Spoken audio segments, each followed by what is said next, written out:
বাংলাদেশের ইতিহাসে এমন ভয়াবহ দৃশ্য খুব কমই দেখা গেছে। স্কুলের শিক্ষার্থীরা প্রাণপণে ছুটে বের হচ্ছে, পুরো শরীর ধুলো আর ধোঁয়ায় মাখা। আতঙ্ক আর কান্না মিশ্রিত এক ভয়াল পরিস্থিতির সৃষ্টি হয়েছে রাজধানীর উত্তরার দিয়াবাড়ি এলাকায়। আজ সোমবার দুপুর 1:30 বাংলাদেশ বিমান বাহিনীর একটি F-7BG মডেলের প্রশিক্ষণ যুদ্ধ বিমান মাইলস্টোন স্কুল অ্যান্ড কলেজের ক্যাম্পাসে বিধ্বস্ত হয়। বিমানটি কলেজের ক্যাফেটেরিয়া ভবনের ছাদে গিয়ে আছড়ে পড়ে।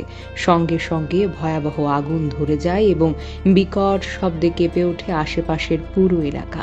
ঘটনার পরপরই ফায়ার সার্ভিসের 8টি ইউনিট, বাংলাদেশ সেনাবাহিনী, নৌবাহিনীর সদস্যরা উদ্ধার অভিযানে যোগ দেন। 2 জন নিহত হয়েছেন। ঘটনাস্থলে যান বিমানের পাইলট ও সহ পাইলট, এই বলে নিশ্চিত হওয়া গেছে।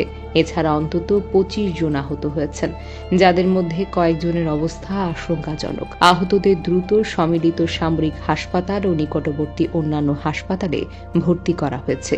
ভিডিও ফুটেজ ও প্রত্যক্ষদর্শীদের বর্ণনা অনুযায়ী দুর্ঘটনার পর ভবনের ভিতর থেকে শিক্ষার্থীরা ও শিক্ষকেরা আতঙ্কিত হয়ে দৌড়ে বেরিয়ে আসতে থাকেন। অনেকে তখনও হতভম্ব অবস্থায় পড়ে যান ধ্বংসস্তূপের পাশে।